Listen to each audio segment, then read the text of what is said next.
All right. How you doing today, Kimba?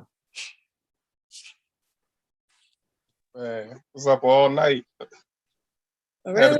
Had a sharp pain in my back that kept me up. Oh no. So I'm exhausted right now. All right. Sorry. How you doing today, Kimba? I'm glad you're still here, man, with us. Moving on. Was up all night. Okay, so I'm going to drop the share link so everyone can share this to your Facebook pages.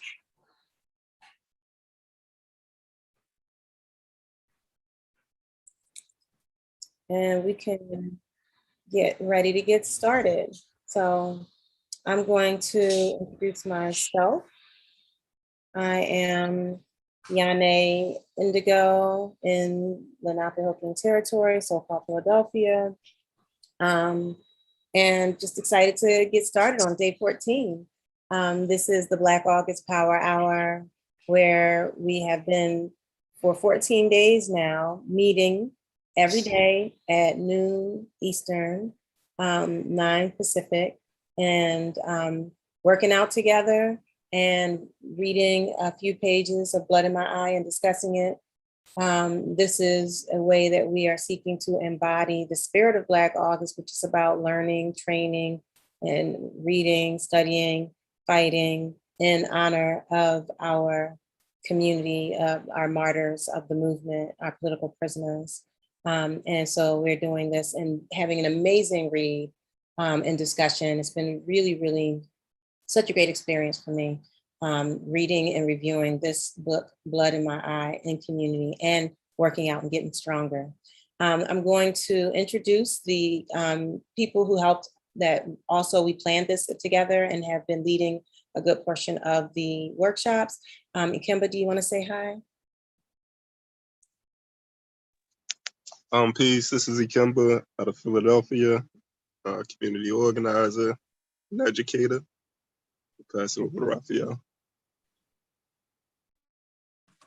All right, peace. On the move, everybody. Raphael, out of Rochester, New York, educator, youth advocate, organizing with the people. So yeah, again, glad to stay in power with Black August Power Hour. Hey, so we're going to get right into our workout, which is going to be led today by Raphael. So Raphael, you ready to start us off? How do you feel about warming up to that Black Girl Magic, and then going into Nobody by Nas? Yeah, feel free to control it, Yane. Yeah, it's her call today. All right, cool. So I'm going to put 2 minutes for us to get started on the timer for the warm up. And I'm going to start us off with this song here, but let me share the audio so I can mute myself and y'all can still hear the music.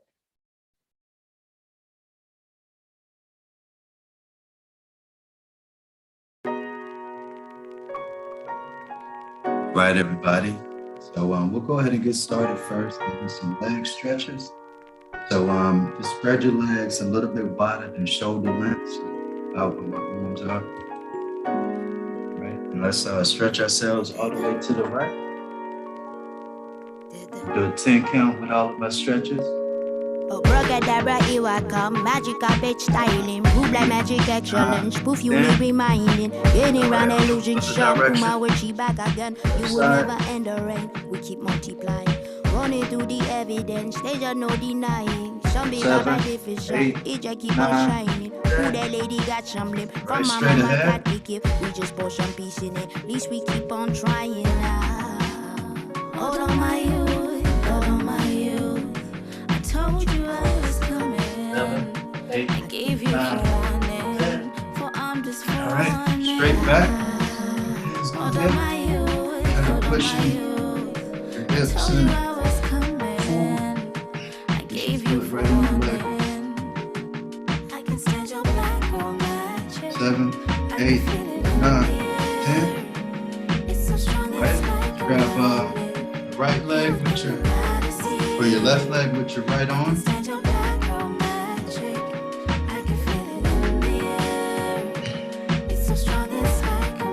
it as far as you can. Yeah, my yacht told me in a 7, dream I was conscious. No, I was 9, not woke, I 10. was live in a conscious. switch And I legs. spent my voice, I was choked and belittled. Then I resurrected part 2 as the sequel. No, I'm not your voice, I just wanna be equal. Gotta stand tall, we the ones, we 7, the people. 8, Look me in the 9, eyes, this the 10. cards you've been dealt. All right, let's do I some don't arm need your stretches. table, I can shit by myself. Left arm across, holding it with your right arm.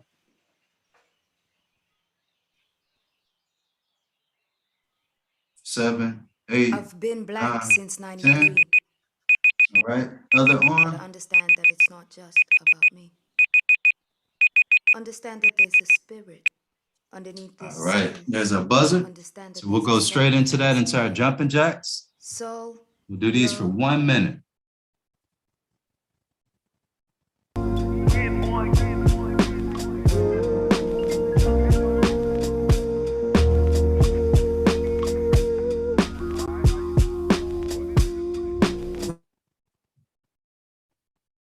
All right, so we'll wait until Yane give us the cue with the timer as well as music. So ensure that you're breathing, taking your deep breaths when needed.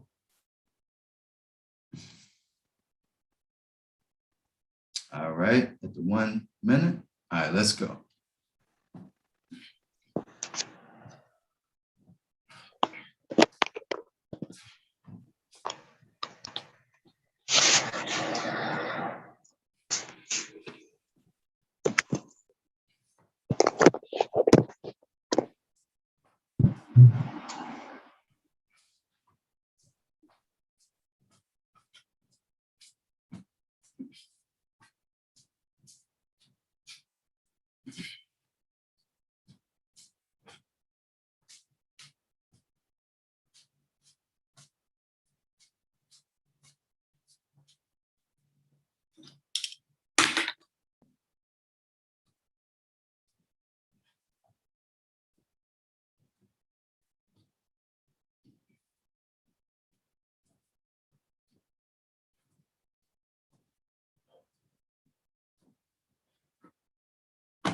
All right.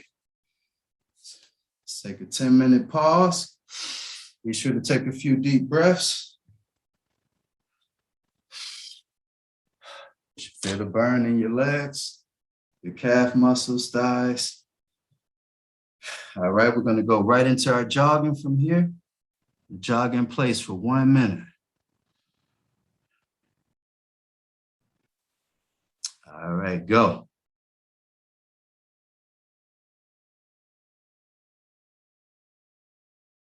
Decline, destroy, divide, fooling us with the headlines, keeping us blind. Vultures eat you alive. Take heed to the signs. Wishing I find one city, one country, one state. Some place to be nobody.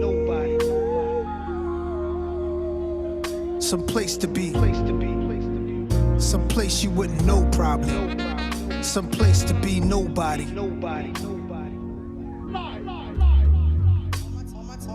All my time I spent focused on my freedom now. Why would I join them when I know that I can beat them now? They put their words on me and they can eat them now. That's probably why they keep on telling me I'm needed now. They tried to box me out while taking what they want from me. I spent too many years living too uncomfortably, making room for people who didn't like the labor but wanted the spoils, greedy, selfish behavior. Now let me give it to you balanced and with clarity.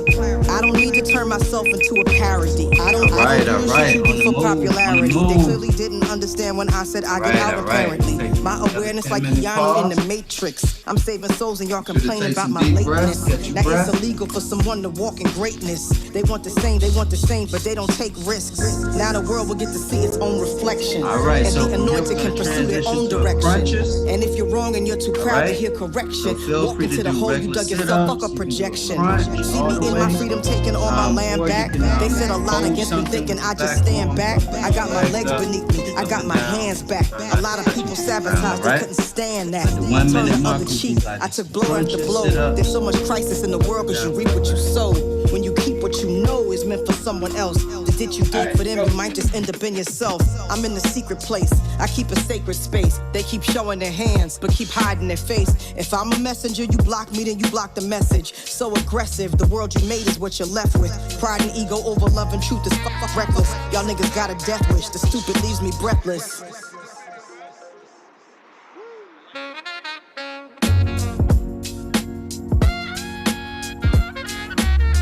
Some place to be. Yeah. Ain't ducking nothing. Just might have to build my own city where y'all need a real nigga passport to enter. Miss Hill, we ain't going nowhere. They gonna have to deal with us. Make them uncomfortable. Yeah.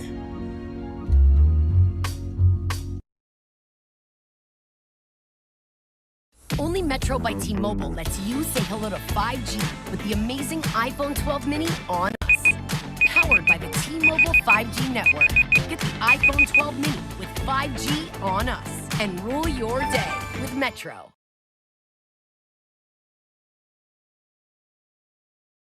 All right. Last thing. I'm definitely a different All right, we're gonna do some kicks.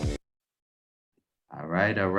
Do 1 minute of kicks and then we'll wrap things up. I appreciate everybody giving it your best. And again, go as far as you can based on your own limits. All right, so we'll do 1 minute of kicks and kick at whatever capacity while being sure that you're staying grounded with your base. Wherever you're kicking from, just be sure that you're coming back and you are doing your best to stay light on your feet. All right, 1 minute. Ready? Go.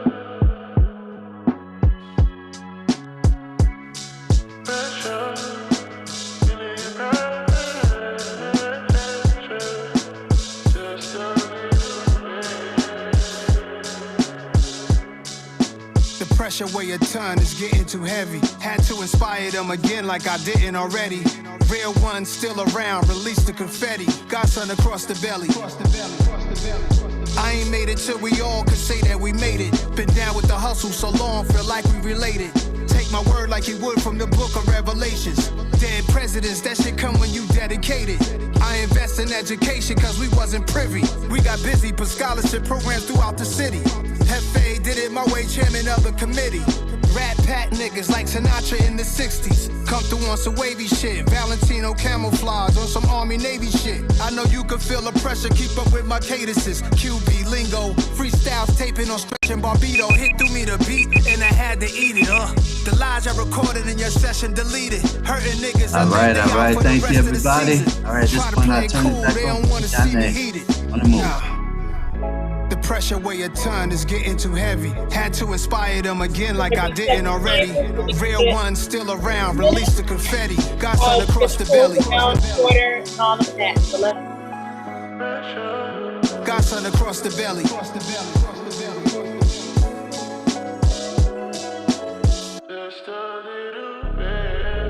The world on my shoulders is getting too heavy. I've been bitch pressing the problems, ain't even get sweaty. Cops brutalizing kids, I see it too steadily. Correctional facilities never do it correctly. My main statement is this whole game is triangulated. Little versions of who, nigga, there's no replacement. Beside my kids' boundaries are my greatest creation. I've been on fire for generations. It's Nas till I'm gone, give my all, give them more. Miles on my Peloton, I've been working on my core. Colors of Benetton, pastel rugs on the floor. Meal prep me, Ferrari testy. She out on the terrace, glass of Petrus with her bestie. Drunk texting, while I'm out here trying to spread the message. You searching for qualities that I'm already blessed with. R&B X's, charms on the necklace. Godson across the belly. Godson across the belly. Weight of the world. Embrace the pressure.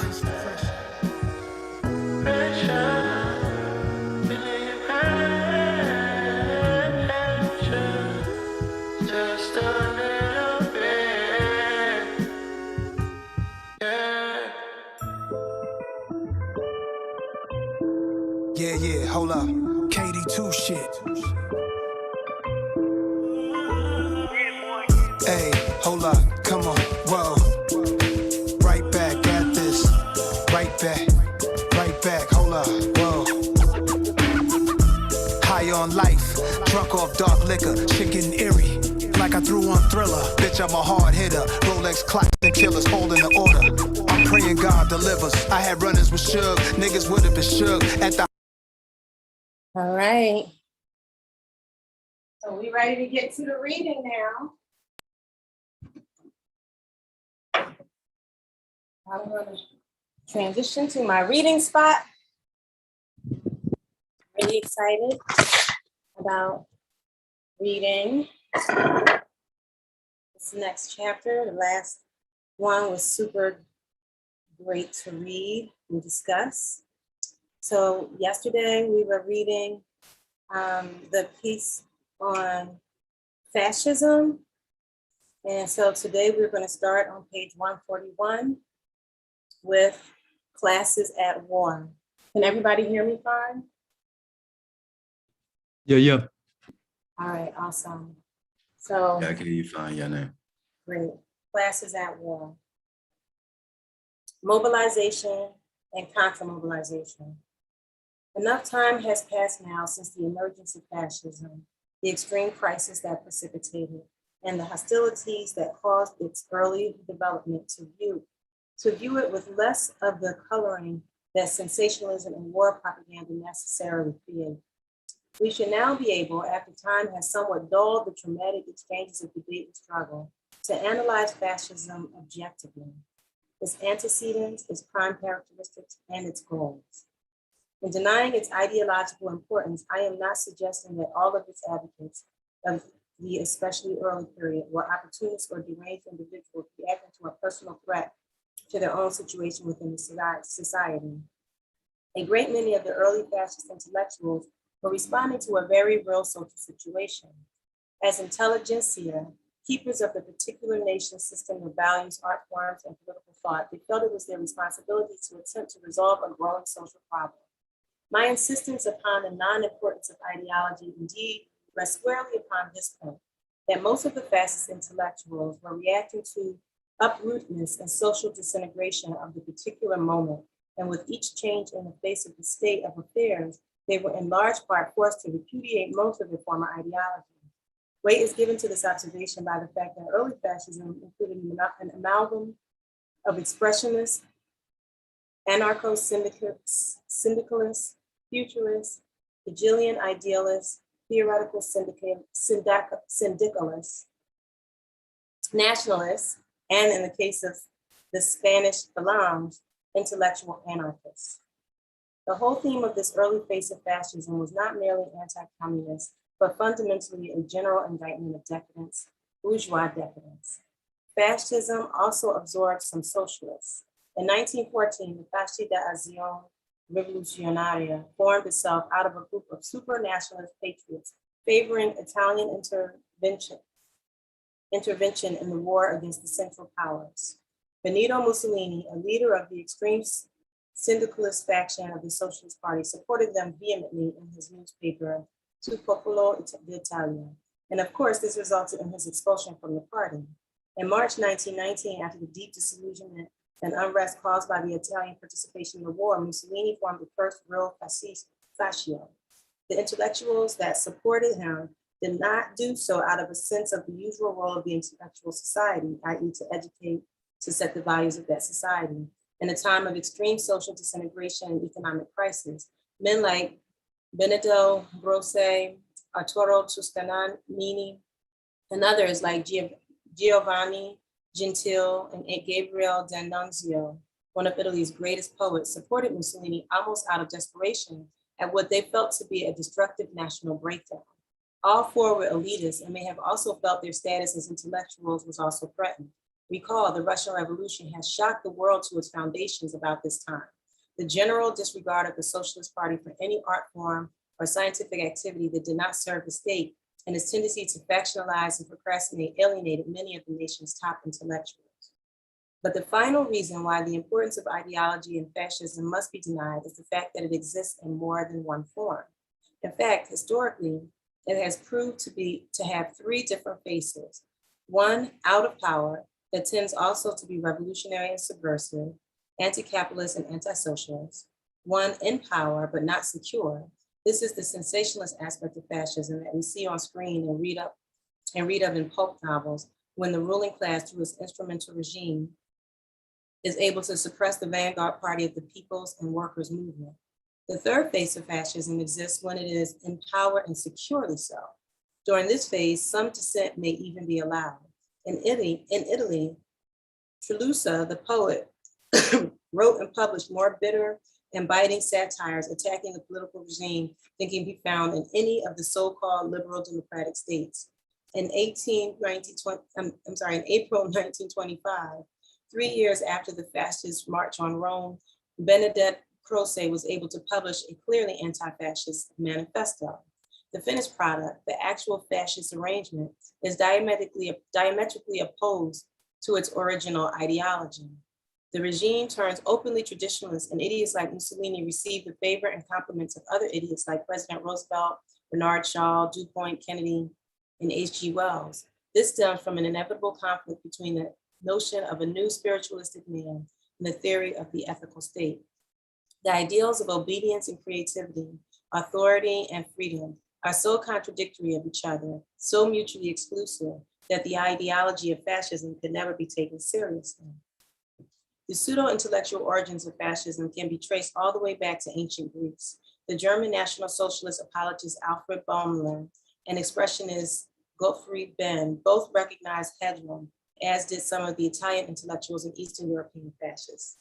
The Western Europeans, however, favored the primitive withdrawn ideals of Nietzsche, or a confused combination of Nietzsche and Hegel with a bit of Plato's philosopher king added for window dressing. Actually, there have been as many different fascist ideals and arrangements as there have been fascist societies, which brings us to the relevant point of inquiry. The importance or form of a particular political regime can never be understood simply as it stands alone. Its social and economic past must be investigated and clearly defined before the distinctive being of the political realm takes shape. It wasn't until the mid-19th century that Germany and Italy reached nation-state status. Their heavy industrial sectors were rapidly expanding and coming into conflict with the traditionalist economic sectors. Though there were some clashes of interest within the extended family of the ruling class at the point of their emergence into Western bourgeois culture, the section controlling the largest sphere of the GNP in all cases finally succeeded in gaining an ever greater hold over the direction of the economy, with class interests generally working a compromise. The final result always involved a higher degree of centralization of power and control. I term this contrapositive mobilization. It occurs when the capitalist industrial sector of a particularly wealthy society succeeds in altering the pre-existing equilibrium in its favor. The period in question was characterized by the movement of masses from the traditional agricultural sector into the sweatshops, large and medium, of the cities. A policy was designed by this capitalist class to limit the range of choices of the newly mobilized masses.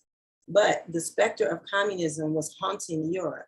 The working masses began to organize and exert increasing influence in the realm of politics. This we will term positive mobilization. So a three-sided political struggle opened the 20th century.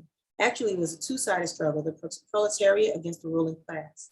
A multitude of conflicts existed within the ruling class, particularly between the older traditionalist sectors and the manufacturing class. Within these two factors, there were a number of separate interest groups. The corporate ideal had its roots in this conflict. Elitist conservative economists like Pareto theorized around such concepts as governing elites and general equilibrium. The object, of course, was to diffuse the positive mobilization of the working class. The system itself was ostensibly designed to balance the interests of all economic classes and substructured groups. However, in fact, its principal purpose was to check the growth of the vanguard party's influence on the working class. In its beginning, especially in Italy, it was too vague and difficult to control. General equilibrium was never reached and class struggle went on unabated. Class consciousness sharpened and the old bourgeois democratic states, torn from within and in conflict with each other, rushed toward their own ruin. There is another form of mass mobilization that has strong socioeconomic significance. It lies between positive and contra-positive mobilization. It involves the men who are uprooted to serve in nation-state wars. Those who are recruited from the agricultural sector generally gravitated to the cities after their release, further dislocating the economy in favor of the modern sector. The traditional agricultural sector was forced to mechanize, modernize, and pull marginal land out of production. In some areas, agriculture collapsed altogether. The result was the need to import foodstuffs and other agricultural products. This may or may not have damaged the overall economy, but in any case, it represented another function turned over to the modern sector. After World War II, international capitalism went through an expansion phase of the business cycle. At its base were the regenerative effects of war on capitalist production and speculation, but the boom was brief. The Great War had taken the whole business of destruction of surplus to the point of diminishing returns. The years 1920 to 1925 were spent in recession and depression across the Western world. The few years that followed, from 1925 to 1929, business roared back to recovery and expansion. Industrial manufacturing around the Western world and parts of the Third World, Japan, Argentina, and Brazil, increased by 25%. The volume of the world trade increased accordingly. However, an increase in the arts of agricultural production under the strain to modernize without a corresponding increase in the ability of the great laboring masses to buy back what was being produced precipitated a sharp fall in the price structure of foodstuffs in one of the world's largest agricultural centers, the United States. It was underconsumption, not overproduction, and it led to the fatal stock market crash of 1929. The whole Western world went into recession and deep depression. Two countries were little affected by the general breakdown. Russia, which had taken itself off the wheel with a successful socialist revolution, and Italy, which had established a strong economic centralization that tended to close her economy off from the other bourgeois states. Italy had already established fascism shortly after World War I during the 1920 to 25 economic crisis. That war had mobilized millions of Italians, most of whom were uprooted from over traditionalist sectors of the proletariat. They had gone through the changes that most other Western countries were about to adopt. The key element that made the economic policy of fascist arrangements unique was the emphasis on reform through government intervention. The opposite of Adam Smith's invisible hand working to coordinate economic activity, the opposite of the French revolutionary battle cry, laissez-faire. Big business was in crisis, of course, after the short boom following World War I. The giant cartels and the national, industrial, and financial monopolies were starved to the bones in both periods of fascist rearrangements. The early 20s and all of the 30s. This gave the movement its seemingly middle-class antecedents, where large-scale manufacturing was not in complete control. Its straining to emerge as the dominant force within the economy was resisted by the petty bourgeois, the landed class, and the median proprietor. Here we see fascism in its out of power, stage one. We hear its language sounding deceptively anti-capitalist, parasitic capitalism, illegitimate capital, rapacious capital, etc. This was true in Italy and with early fascism, in Falangist Spain and in Germany. Mussolini, who set up the first successful fascist regime, was a man trained all of his life in the revolutionary tactics and strategy of scientific socialism. His departure from the international socialist movement dated from the moment he gave his unreasonable support to a nation-state war in which the working class of one or more nations was manipulated into the murder of the working class of other nations by the ruling class of the respective states. His opposition to the Socialist Party and his participation in reformist capitalism was no doubt due to the factionalism and basically reformist attitude of the Socialist Party.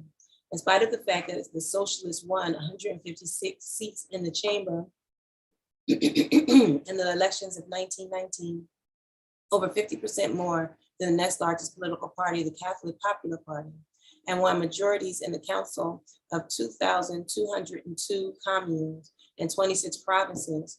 There were 8,507 communes and 69 provinces. In the general administration elections of the following year, and in spite of the fact that the Socialist General Confederation of Labor had grown from 300,000 members before World War I to almost 2.5 million members in 1920, the socialists still seemed powerless to solve the nation's economic problems with the promised revolution.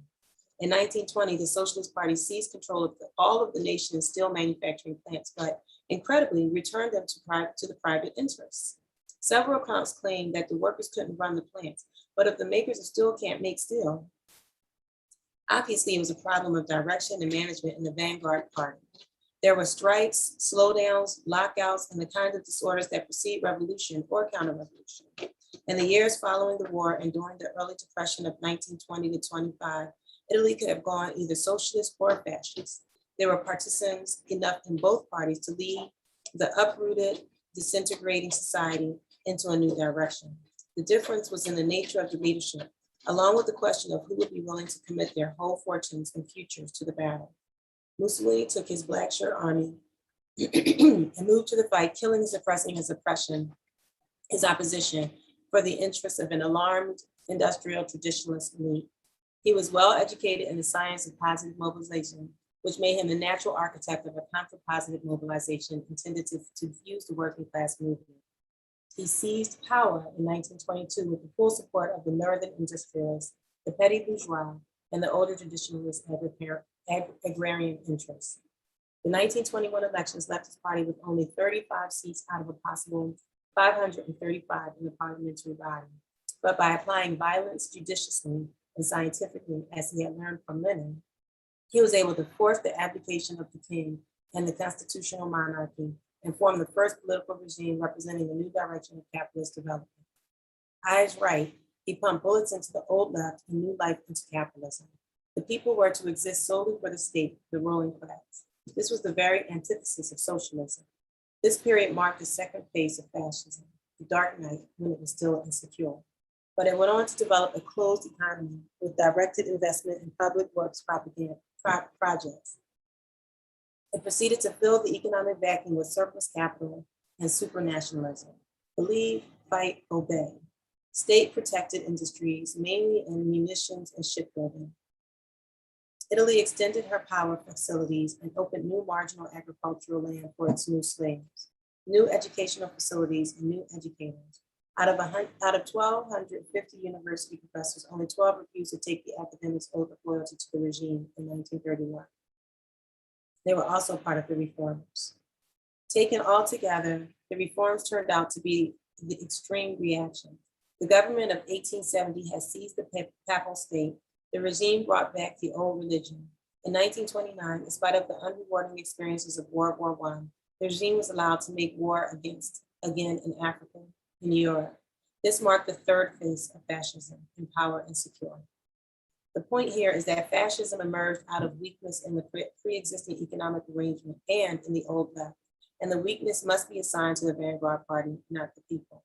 The People's Party failed to direct the masses properly with positive suppression of their class enemies and their goons. Mussolini was able to proclaim that fascism held the only solution to people's problem by default.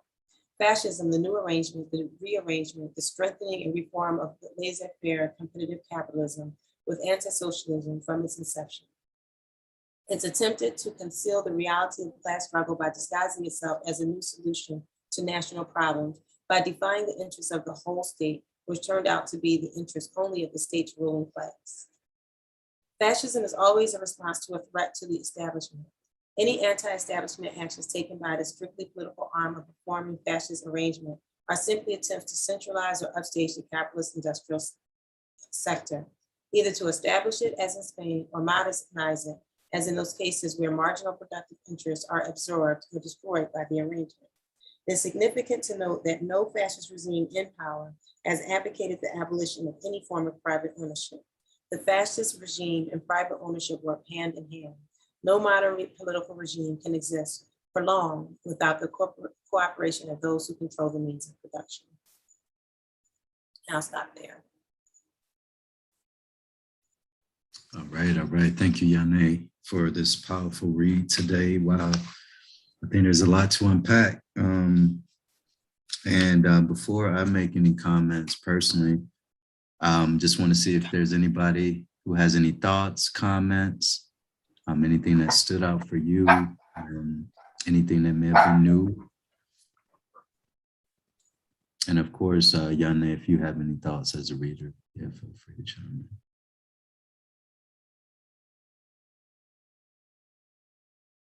Emily's hand is up. Go ahead, Emily. My thoughts aren't very coherent, but as the reading was happening, I just kept thinking about what's currently happening in the United States, particularly in response to the summer of 2020, where there were mass mobilizations, the biggest ones that have been seen.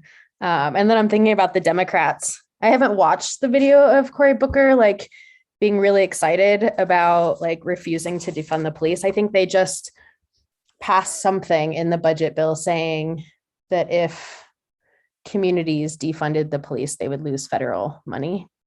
I think something along those lines. But so as one part that really stood out to me was the part on 151. It attempted to conceal the reality of class struggle by disguising itself as a new solution to national problems, by deifying the interests of the whole state, which turned out to be the interests of the state's ruling classes. And I just keep thinking about that unfolding currently and it opening the door to fascism in the next. I mean, there are obviously already elements of fascism, but maybe the strong fascism is what I think it could be opening the door to in the next election. I don't know. Thoughts on that? This is an important point you're making, Emily. At least what keeps resonating in my mind with what George is saying is how corporate monopoly, this corporativism, fascist framework is constantly changing. It's constantly changing based on the pushback to it. And I think one of the changes you're speaking about in our current contemporary time is how, again, continuing to find the spokespeople who are going to, on one level, suppress any pushback against the repression. But then I think also more importantly, try to extend reactionary solutions that we all know, at least at this point, are only going to benefit those at the top of the ladder. Other thoughts or questions, comments? Thanks for sharing that, Emily. Go ahead, Yanae.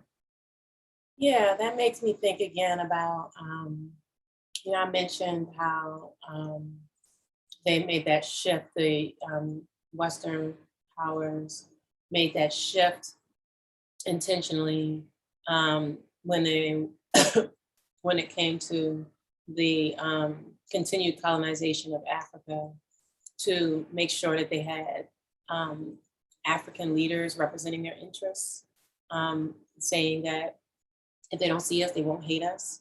So shifting the ire and anger of the people and frustrations towards themselves and their own internal mechanisms by removing the clarity of understanding of their influence in the reality, in what their suffering was.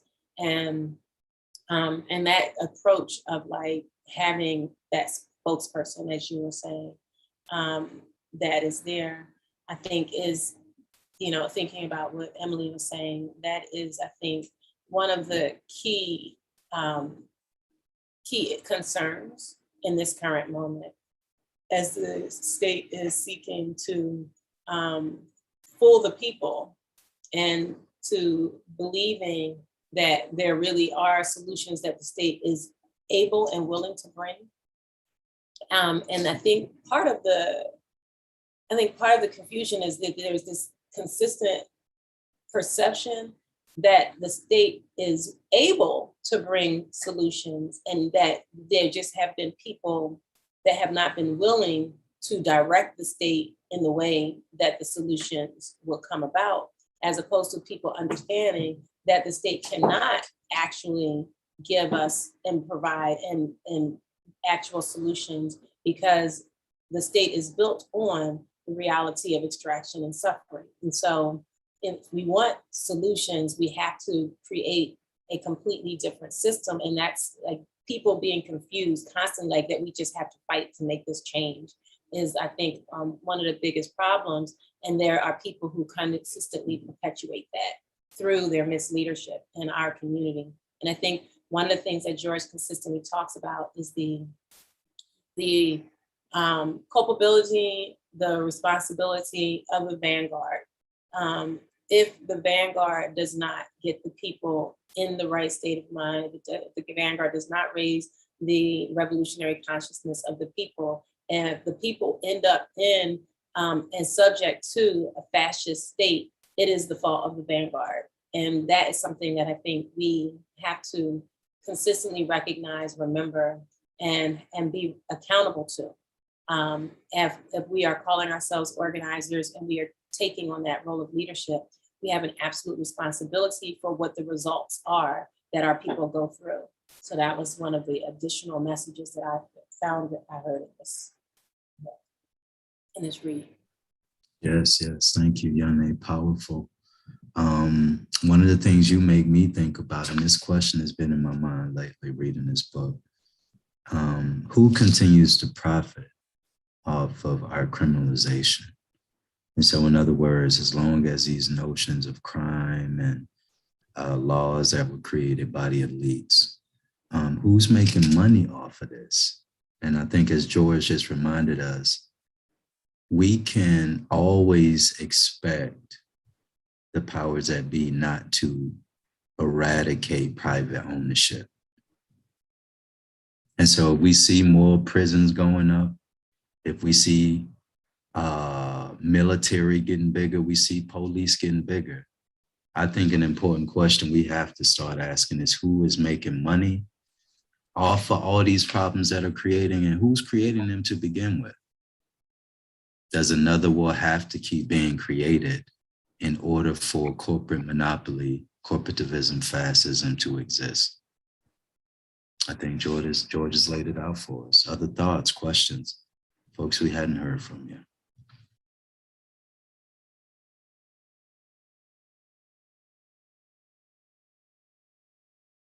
Tag has his hand up. Raphael. Tag has his hand up. Go ahead, Ty, jump in. Appreciate that. Yeah, I'm feeling this discussion a lot. One portion of many that struck me was on page 143, where Field Marshal Jackson is breaking down the three historical faces of fascism. The one out of power, one in power but not secure, and one in power and securely so.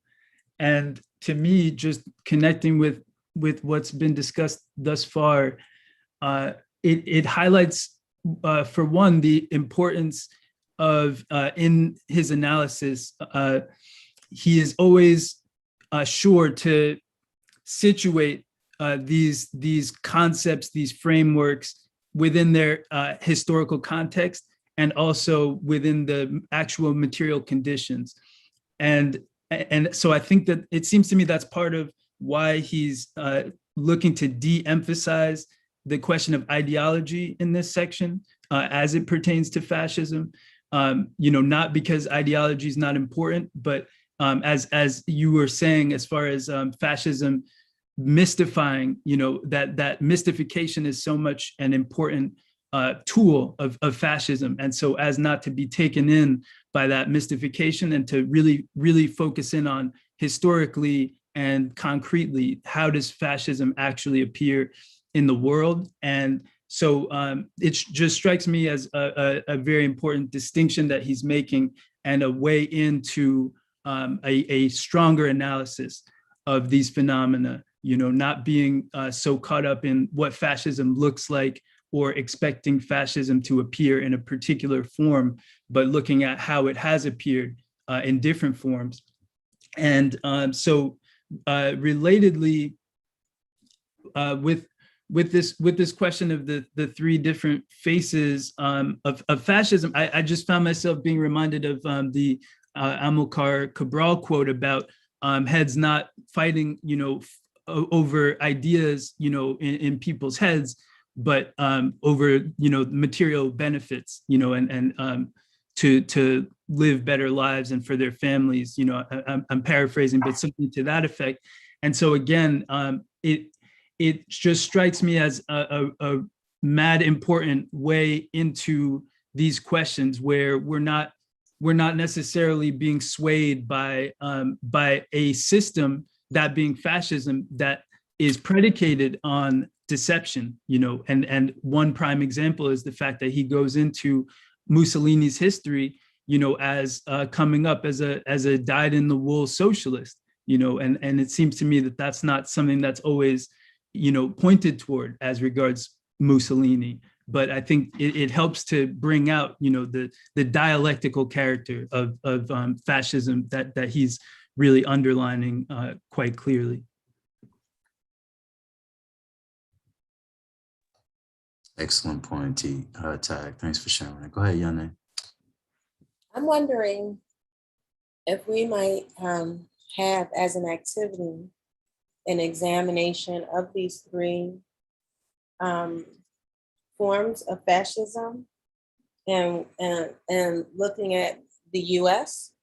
and where the U.S. falls in those forms, and where it has, if it's been in Form 1, Form 2, Form 3, like what that has looked like within our own history.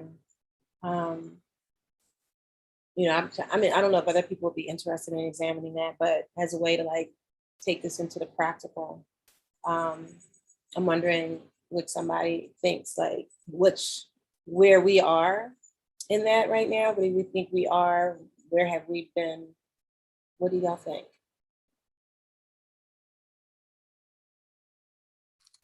I know it made me think about a point, and of course I want to make sure to open up to other folks, but get this point out. Something that George highlighted and you reiterated, Yane, in one group, about even using this framework right now with the critical historical analysis gives us a true opportunity to identify the true enemy over time. I remember you really kind of highlighting, if we use this kind of analysis, we can really see what and who the enemy is, versus, going back to Tag's comment, a lot of the deceptive factors and created enemies that they continue to try to impose on our thinking and our experience. So I just wanted to make sure to throw that out there. Any thoughts, comments based on what Yane has mentioned, or even something that hadn't been brought up, what other folks are mentioning? I know we have about 7 minutes until that 1 p.m. mark. So just want to make sure to get other folks. Al, Adobe, you got Kimba, I know you're resting on any thoughts you all just want to throw out for now?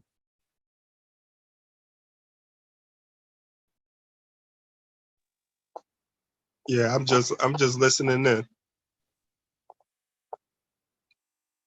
I'm wondering, I think, it talks about the three faces, the out of power face.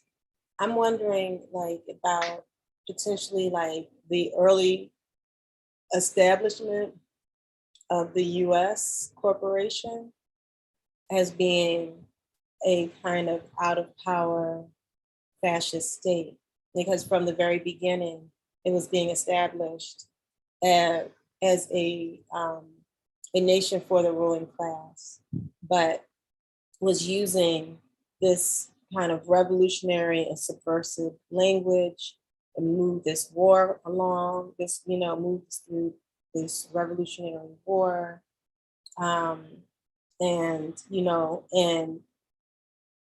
Certainly was not a socialist development. And at the same time was speaking somewhat anti-capitalist, using kind of vague language to communicate this idea of an equal for all opportunity, even though that's not what they were actually building. So I'm wondering about that being an out of power phase of the state. And I'm thinking that the current state is in power, and securely so, actually, and that it does allow there's not a major pushback. Like during like the time, for instance, of communism, like the red, the whole Red Scare time period, there was a major pushback. Maybe that is an example of a in power but not secure. That was a time when there was, if you were known to be communist, you would be targeted, you could be arrested, all these things. Whereas now, you can we can do this. You can articulate any level of opposition because the state feels more secure.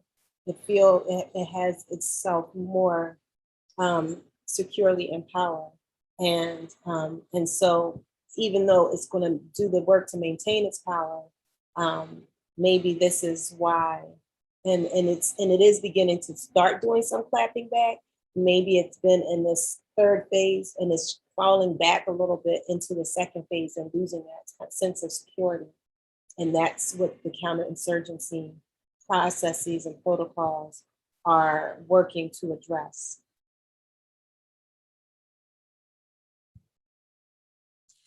And too, I'll add, you made me think about the European colonizers who stole this place. And upon their arrival, being welcomed, by those who own this space, or should I say, who experienced this space. We're taught different things. We're sort of given lessons of the land. And one could say that, and I think about this idea of these colonizers not being anti-capitalist, or them being anti-capitalist, but completely fueled by conquest and patriarchal power. And so, I don't know, for me, their positionality, when it just, this sort of feeling of just wanting to rule despite perhaps the plan yet, just to control and have all the power and say it's mine, despite the plan for capital. I don't know, reminds me very much of out of power kind of patriarchy violence. And it makes me again think about Hess's work, Overturning the Culture of Violence, how that trajectory of just genocide and vulgar hate and massacre is just so well laid out. So yeah, I just wanted to be sure to add on to that. All right, we got about 2 minutes to the top of the hour. Comments, thoughts, questions?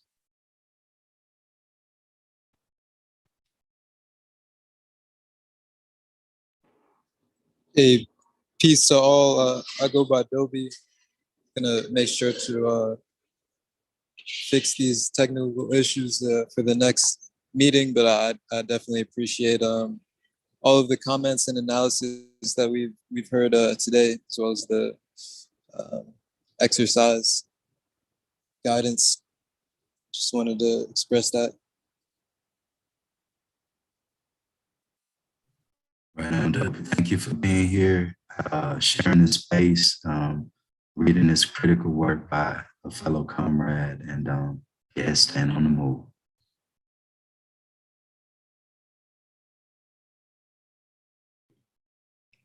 Any other questions, thoughts, comments? Just real quick, I'm feeling the approach to bringing the three faces to our current period and to how we've developed to this point. And so all of that is connecting with me. And part of what it raises is the question of the global picture of all of this, because if this is such an entrenched form of in power and securely so fascism, then what is needed as regards an intercommunal and a worldwide connecting to puncture some of that secure power. It seems to me that that's part of the question that it raises, the global correlation of forces.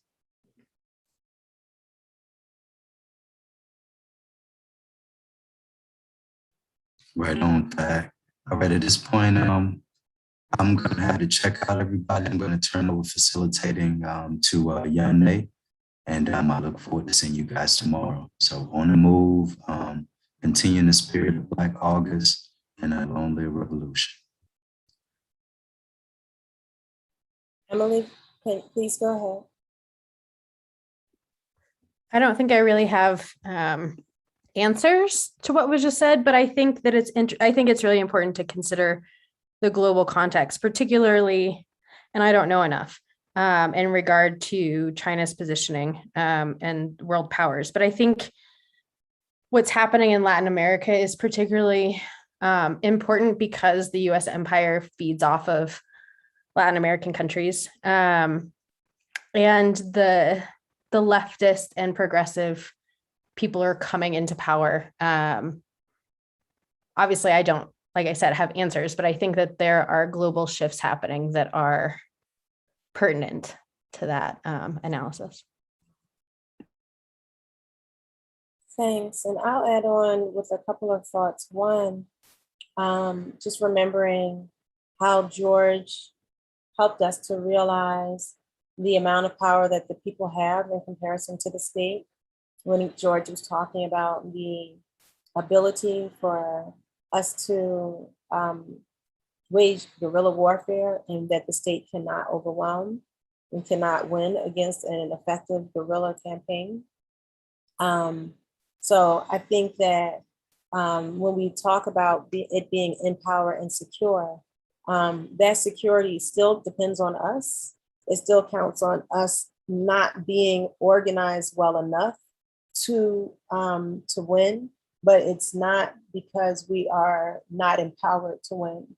And I think that from the international perspective, I think about this in two ways. I think on one hand, agreeing with Emily that South America and also including the Caribbean and also the African continent are two locations that are really important particularly in how they too fuel the Western forces of power. If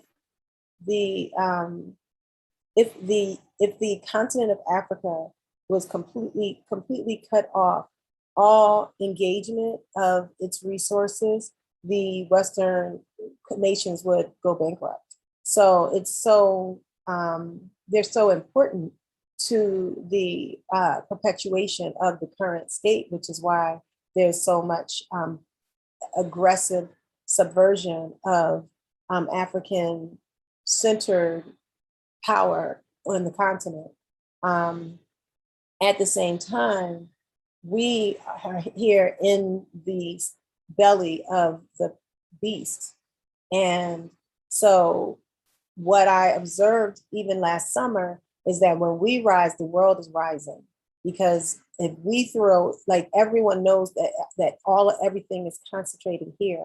So the way that I think we may best serve the international community is by overwhelming the state here, and particularly because our comrades around the world will automatically, they've already shown us that they will join us. And so when George talked about the inability of the US state to handle a guerrilla war tactic and guerrilla campaign here in the US, imagine if at the same time that its local and national and even some of its international forces are being overwhelmed here, that international rebellion is happening in all of these other places that they have worked to maintain and hold some kind of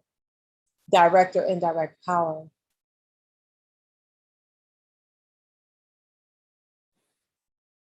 They'd be finished.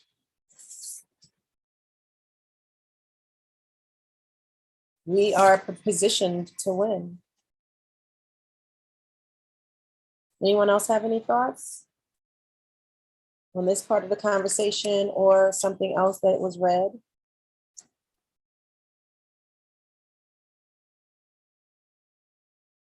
How do you all feel like when we talk about this piece, when we talk about the possibility of our success? How do y'all feel about that? Like, does it inspire you? Does it motivate you?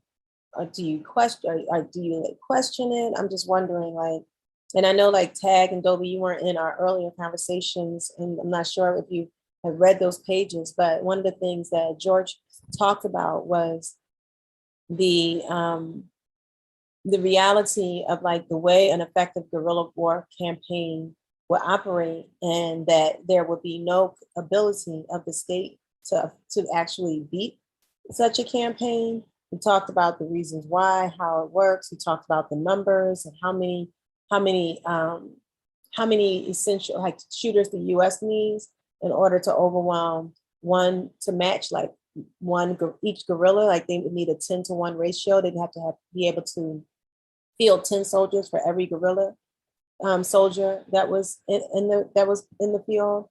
And then we also like looked at the reality of last summer and how the leaders were at the beginning during the rebellion were basically like ready to throw up their hands, like we can't beat this. So that was demonstrated, and the only way they were able to overcome it was through counterinsurgency methods, by using people from our own like the faces that they created for our movement in order to redirect the people into less revolutionary activities.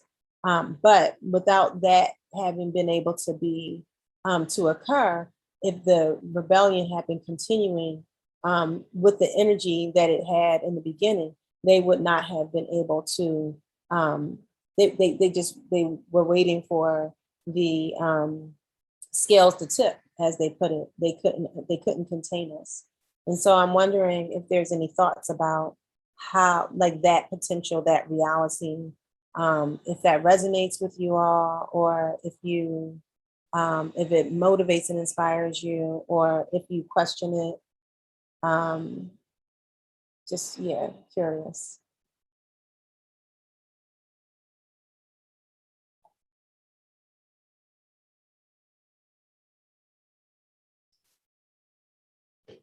Yeah, for me, I always find George's work highly motivating, and I hadn't gotten a chance to peep out the work in its entirety, but just looking at these pages that we've read today, and talking about the faces of fascism, definitely, along with what all you said, made me think about the situation today globally, and just how it's always been present, highly present in European Western ideology, this concept of fascism. And I guess to go back to that, if possible, I think all of those faces find themselves clearly in the American system, kind of simultaneously.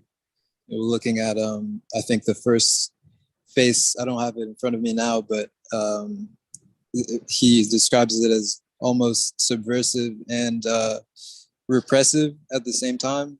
So that's sort of dichotomy, we see a lot in sections of the Democratic Party currently. And yeah, I think subversion is a word that stood out to me a lot, just reading that. I think that's interesting way to think about it. And I could see that when I was talking about the phases, and I was kind of like, like on one hand, yeah, the phases we're in, like we are in a phase 3, but I could see some phase 2. So, and yeah, and I mean, I guess when you really think about it, the out of power element is, like there are people who have different places that exist in have different relationship to like the core power positions and are seeking to obtain those places. And so you do have people who operate in that space who are also a part of the state. And so, yeah, I guess I could see, the potential for thinking about all three phases being represented in the current system and in the state of the system at this moment. That's an interesting idea. Al, you were going to say something? You good? All right. Well, I still appreciate, these reads. One of the things that we wanted to think about moving forward, as we are starting to move through the last few days of this, is how we can begin to shift this, what we've learned, the information that we've obtained, and make it practical. One of the things that I appreciate about this book is that it is written with practical material activity in mind. It is not just ideological, and it's not primarily ideological. It is, even when it examines ideology, it is still in service to the practical, transformation. And so I'm interested, as we move towards the end, of us having some discussions around how we can really apply this information to our organizing. Each of us may be in our own organizing communities because we are here virtually, so people are in different locations. So that's something that I would like just to mention. So as people are thinking about this over the course of the next few days, maybe by the time we're in day 20, or maybe even in day 19, we could begin to have some discussion that talks about how we can shift this from a discussion, a place of discussion, to the foundation of action, a location where new action or refined action was launched. Are there any last comments that anybody wanted to make before we close?